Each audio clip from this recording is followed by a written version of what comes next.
श्रीराम समर्थ.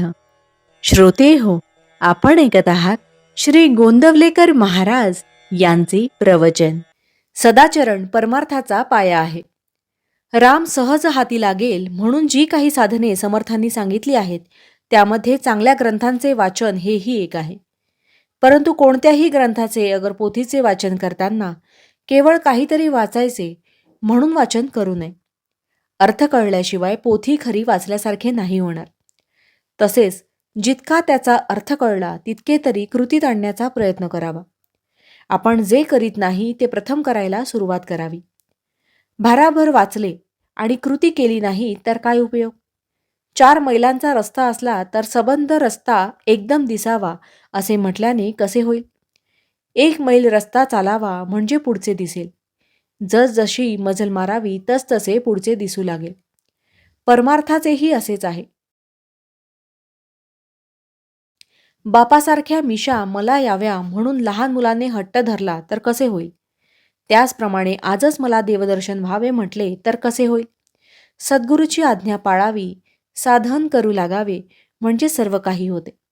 जेवायला बसले म्हणजे पोट भरायचे राहते का? खरोखर परमार्थाची वाट अगदी सरळ आहे. प्रपंचाचा रस्ता मात्र डोंगराळ असून काटेकुटे यांनी भरलेला आहे. आपला प्रपंच हा परमार्थाच्या सोयीसाठी असायला पाहिजे, पण याच्या उलट आपला परमार्थच मुळी आपल्या प्रपंचाच्या सोयीसाठी आपण केला आहे. कुंपणाने शेत खावे तसे आपले झाले आहे. शेताला कुंपणाची जरुरी आहे, नाहीतर ढोरे आत येऊन शेत फस्त करतील. पण कुंपण जर बेसुमार वाढले तर त्यामुळे शेताचे नुकसान होते हे जाणले पाहिजे. ज्याने व्यवहार तपासून केला त्याला परमार्थ साधलाच. परमार्थ हा साखरेसारखा आहे. आपण साखरेचे कारले जरी केले तरी ते खायला गोडच लागते. तसे प्रपंचात सुद्धा परमार्थ केला तरीही तो गोडच असतो. परमार्थ हा आपल्यासाठीच असल्याने तो आपल्याला शक्य आहे किंवा नाही हे विचार करून पाहावे, आणि तो आपल्याला शक्य आहे असे जर पटले तर मात्र केल्याशिवाय राहू नये. पोटात अन्न घालण्यासाठी जसे तोंड त्याचप्रमाणे परमार्थाला सदाचरण आवश्यक आहे. सदाचरण हा परमार्थाचा पाया आहे. पाया म्हणजे काही घर नव्हे, परंतु पायाशिवाय मात्र घर नव्हे हे देखील तितकेच खरे. आपण स्वतःच्या मुलाला जसे प्रेमाने घेतो तसा परमार्थ करावा, आणि आपण दुसऱ्याच्या मुलाला जसे घेतो तसा प्रपंच करावा. भगवंताच्या स्मरणात प्रपंच सुखाचा करणे हाच खरा परमार्थ, आणि ज्याची वृत्ती सुधारून भगवंताकडे लागली त्यालाच खरा परमार्थ कळला. भावार्थ: भगवंतावर अकारण प्रेम करणे याचे नाव परमार्थ. जानकी जीवन स्मरण जय जय राम. महारुद्र हनुमान की जय. समर्थ रामदास स्वामी महाराज की जय. सब संतन की जय. श्री अनंत कोटि ब्रह्मांड नायक राजाधिराज सच्चिदानंद सद्गुरु श्री ब्रह्म चैतन्य महाराज की जय. जय जय रघुवीर समर्थ.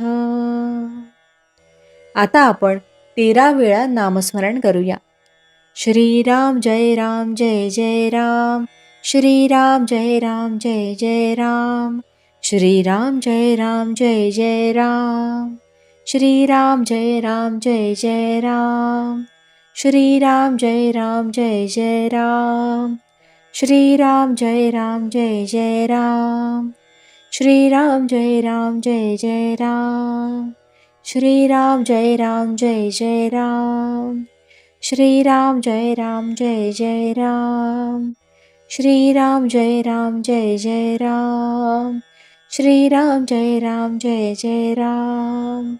श्रीराम जय राम जय जय राम. श्रीराम जय राम जय जय राम. जय श्रीराम.